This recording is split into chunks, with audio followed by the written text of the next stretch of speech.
Respected YouTube viewers, अगर अभी तक आपने हमारा यूट्यूब चैनल सब्सक्राइब नहीं किया है तो हमारी रिक्वेस्ट है कि आप इस चैनल को सब्सक्राइब कर लें और अगर मुनासिब समझें तो इस वीडियो को शेयर करें ताकि जो लीगल डिस्कोर्सेस हैं वो ज्यादा से ज्यादा लोगों तक पहुंच सके।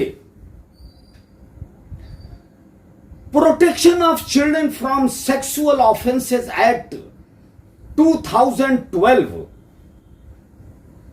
ये चाइल्ड राइट्स, चाइल्ड हेल्थ को देखते हुए, चाइल्ड सिक्योरिटी को देखते हुए पास किया गया। चिल्ड्रन डिग्निटी को सिक्योर्ड करने के नियत से, उनके हैरेसमेंट को रोकने के नियत से पॉक्सो एक्ट पारित किया गया। मगर हम इस बात से इनकार नहीं कर सकते कि पॉक्सो एक्ट को पारित करने के पहले,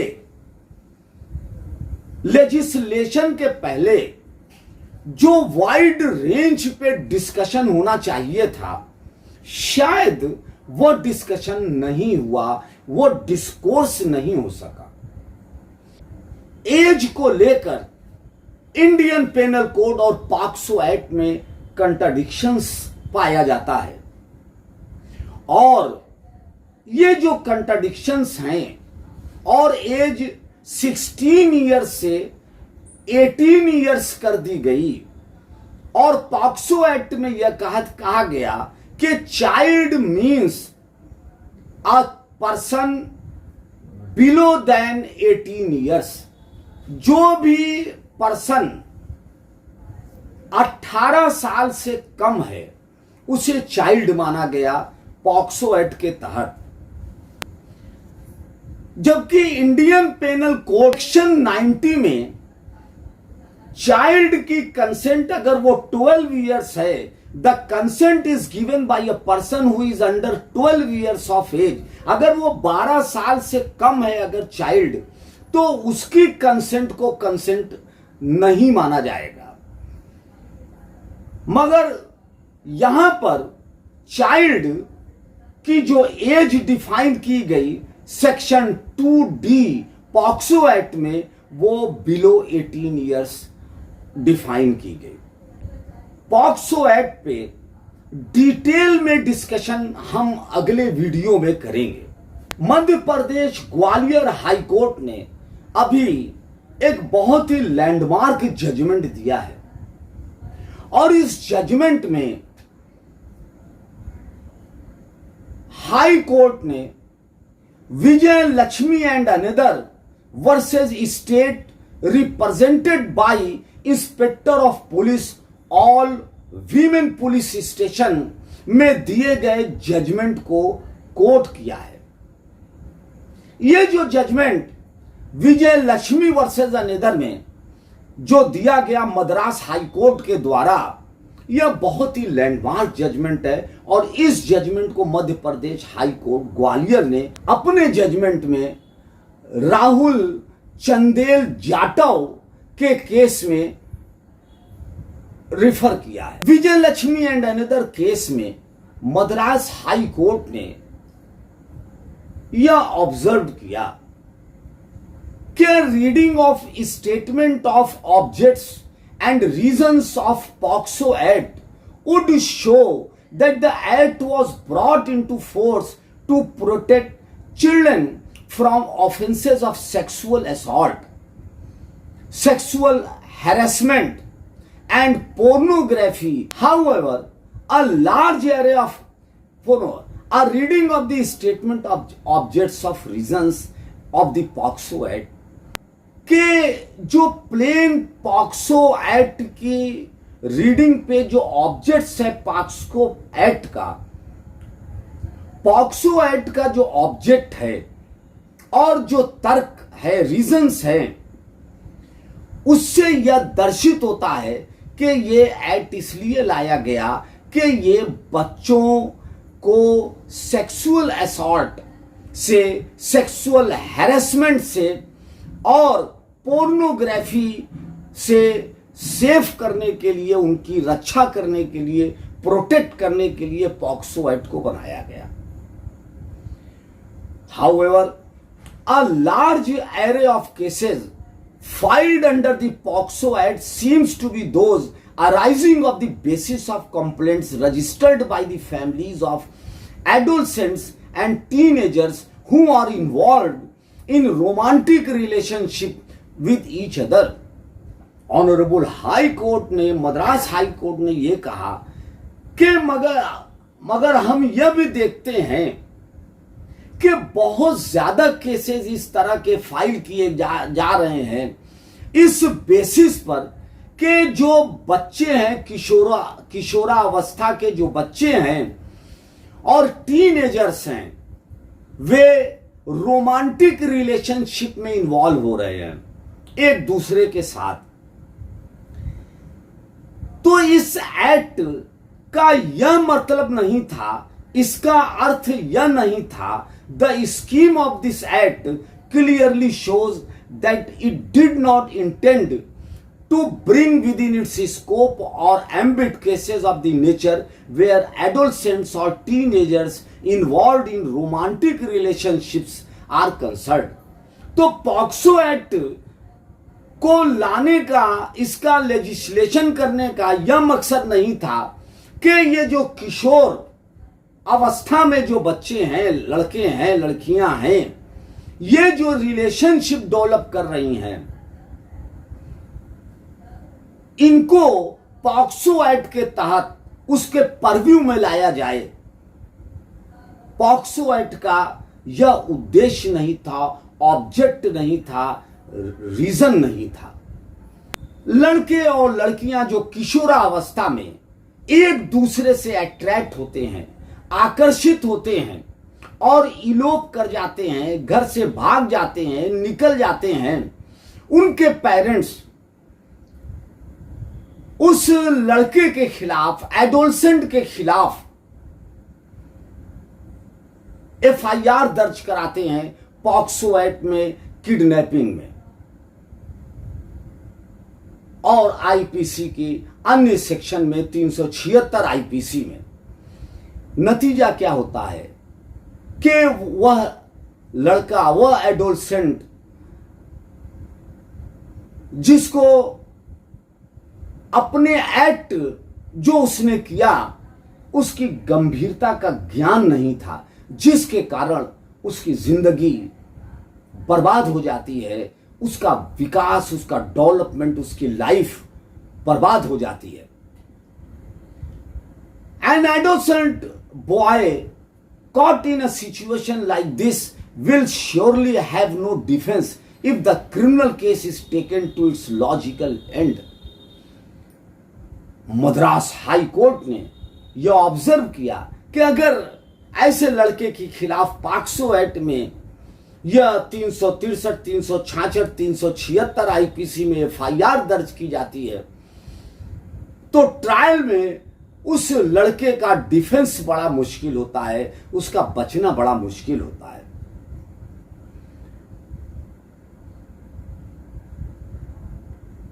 पनिशिंग एन एडोलसेंट बॉय, एक किशोरावस्था के एक लड़के को दंड देना, उसे दंडित करना, who enters into a relationship with a minor girl by treating him as an offender was never the objective of the POCSO Act. कि एक लड़का किशोरावस्था में अगर वो किसी माइनर गर्ल के साथ अगर रिलेशनशिप बनाता है, अगर प्रेम में आकर्षित होता है, तो उसको एज ए ऑफेंडर ट्रीट करना यह पॉक्सो एक्ट की मंशा नहीं थी, उसका ऑब्जेक्ट नहीं था। An adolescent boy and girl who are in the grips of their hormones and biological changes and whose decision making ability is yet to fully develop should essentially receive the support and guidance of their parents and the society at large. Judgment में यह भी कहा गया कि एक adolescent लड़का और लड़की जो अभी हार्मोन्स एंड बायोलॉजिकल चेंजेस उसके अंदर जो इस उम्र में आ रहा है, जो 10 से 19 साल के बीच में वर्ल्ड हेल्थ ऑर्गेनाइजेशन ने जो किशोरावस्था एडोलसेंस की एज दिया कि 10 से 19 साल के अंदर जो बायोलॉजिकल हार्मोन्स में जो चेंज आते हैं और इसी एज में लड़के और लड़कियों के बीच में भावनाओं का विकास होता है, ज्ञान का विकास होता है, एक्सपीरियंस का विकास होता है, उनके बॉडी और पर्सनालिटी का विकास होता है, वो एक दूसरे के प्रति आकर्षित होते हैं, एक दूसरे को दोस्त बनाते हैं। ऐसे स्थिति में इन एडोलसेंस चिल्ड्रन को, लड़के और लड़कियों को सोसाइटी और पेरेंट्स के गाइडेंस की जरूरत होती है। An adolescent boy who is sent to prison in a case of this nature will be persecuted throughout his life. It is high time that the legislature takes into consideration cases of this nature involving adolescents involved in relationship and swiftly bring in necessary amendments under the act. तो एक किशोर लड़का, N adolescent boy, उसको jail भेज दिया जाए और वो पूरी जिंदगी उसकी बर्बाद हो जाए, वो पूरी लाइफ परसिक्यूटेड हो, यह मंशा न्याय की नहीं है और यह पॉक्सो एक्ट का ऑब्जेक्ट नहीं है, उसकी रीजनिंग नहीं है। ऑनरेबल हाई कोर्ट ने यह भी कहा कि इस तरह के केसेस में अब समय आ गया है कि लेजिस्लेचर को इन सारे पहलुओं पे कंसीडर करना चाहिए, सोचना चाहिए। The legislature has to keep pace with the changing societal needs and bring about necessary changes in law and more particularly in a stringent law such as the POCSO act. और विधायिका को परिवर्तित समय के साथ साथ कदम से कदम मिलाकर कानून बनाना चाहिए, कानून में परिवर्तन लाना चाहिए और विशेषतर यह जो कठोर कानून है पॉक्सो एक्ट का, इसमें भी परिवर्तन लाना चाहिए।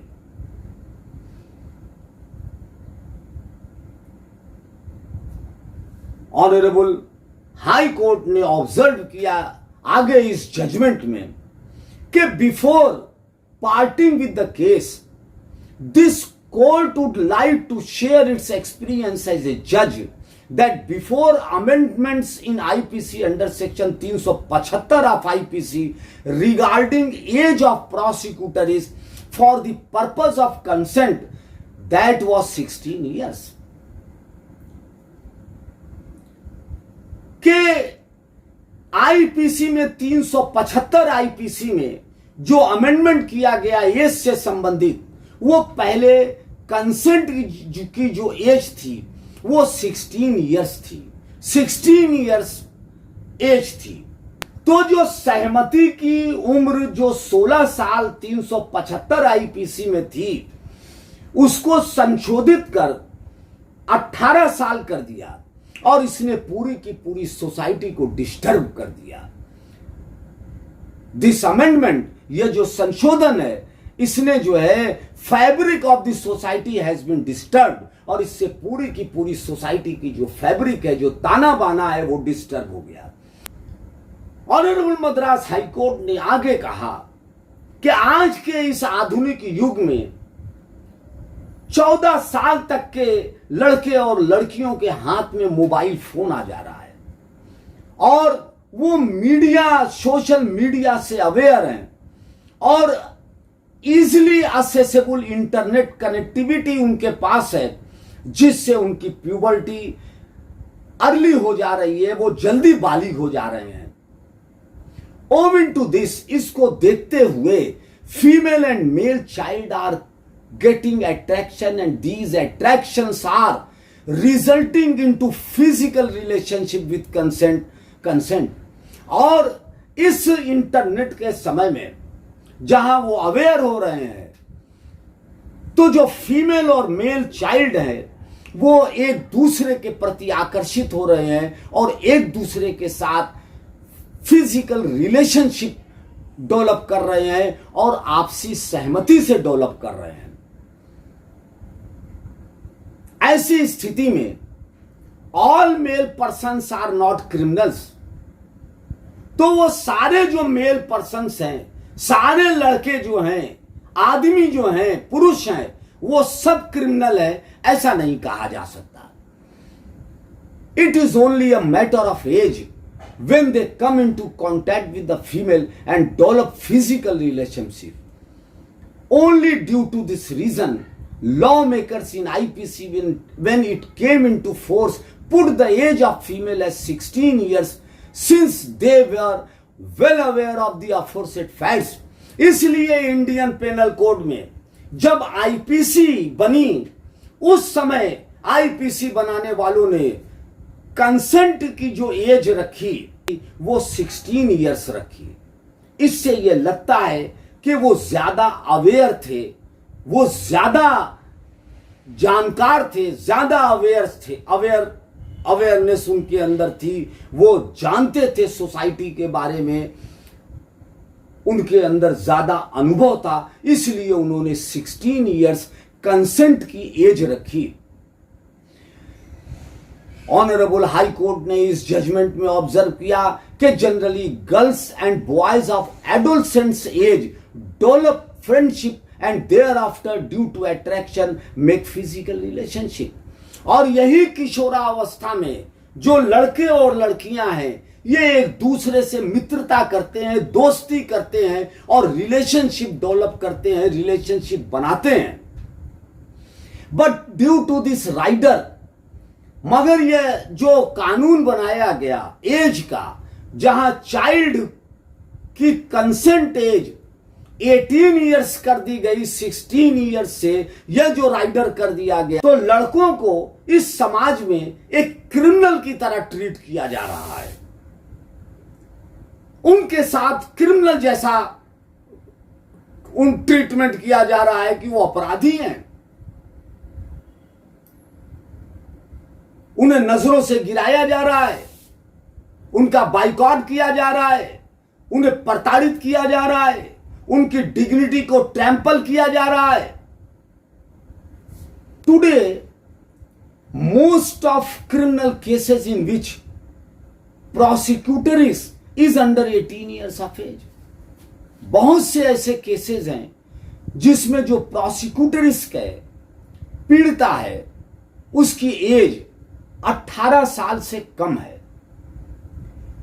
Due to aforesaid anomaly, injustice is going on with adolescent boys. और ये जो एनोमली है, ये जो 16 से 18 इयर्स जो एज है, और जो तर्क दिया गया है, जो due to aforesaid anomaly injustice is going on with adolescent boys, तो जो ये किशोरावस्था के लड़के हैं, इनके साथ अन्याय हो रहा है। Thus, I request Government of India to think over the matter for reducing the age of prosecutors from 18 to 16 years as earlier before amendments, so that injustice should be redressed. यह तर्क की बात है। क्या पॉक्सो एक्ट में जो as है 18 years, क्या इसको 16 इयर्स किया जाना चाहिए? क्या मद्रास हाई कोर्ट ने जो तर्क दिया है, इस तर्क में लॉजिक है? क्या लेजिस्लेचर को इस पे गौर व खौस करना चाहिए, कंसीडर करना चाहिए?